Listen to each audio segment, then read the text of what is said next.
chérie. Alléluia.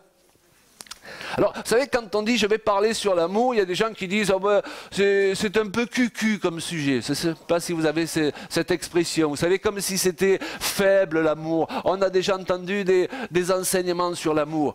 Mais non, je ne veux pas vous parler de cet amour niais. On a parfois cette image du chrétien qui vous dit je t'aime de l'amour du Seigneur, mais ce n'est pas très viril. Vous savez, on n'a pas envie d'être aimé comme ça. Vous comprenez de quoi je veux parler? Moi, je veux vous parler de l'amour qui est la nature de Dieu. C'est puissant l'amour. Les démons, ils craignent l'amour. L'amour, c'est puissant. Il y a un verset qui dit « Les grandes eaux ne peuvent éteindre l'amour ». Quand tu es rempli de l'amour de Dieu, tu es un réservoir de puissance ambulante.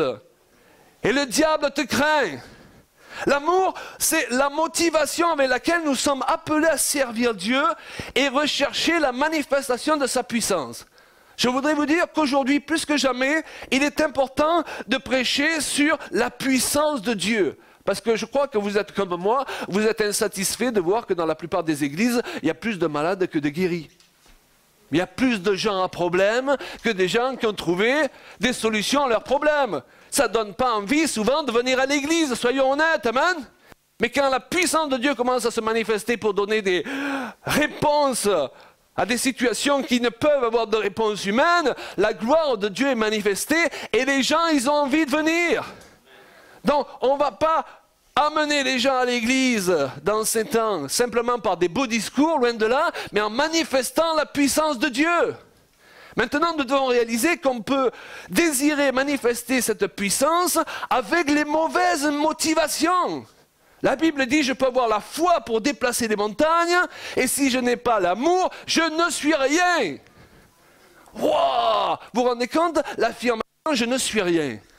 Ça fait plus de 30 ans qu'on est dans le ministère avec mon épouse, mais je sais qu'à une époque, je me suis regardé dans la glace, et je me suis dit, je ne veux pas prêcher un message devant les gens, et vivre autre chose à la maison. Je n'ai pas envie d'être bidon.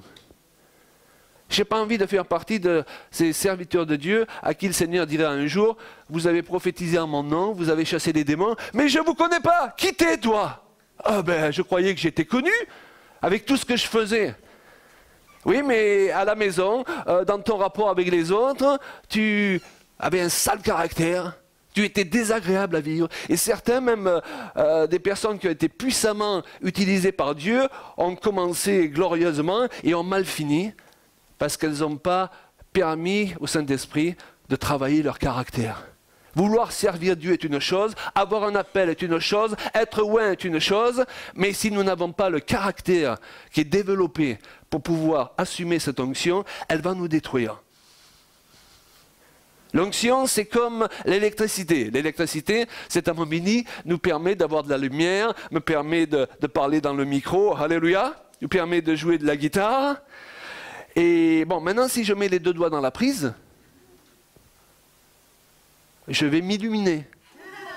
Vous allez dire, quelle onction le frère Payan cet après-midi. Ça sera peut-être ma meilleure réunion, mais ça sera la dernière. Vous garderez un bon souvenir. Ok?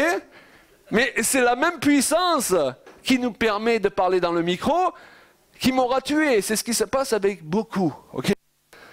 Alors, il est important que nous permettions au Seigneur de remplir nos cœurs de son amour et que nous apprenions à manifester l'amour, parce que tout ce que nous pouvons faire pour Dieu et pour les autres, sans cet ingrédient de l'amour, va devenir perverti.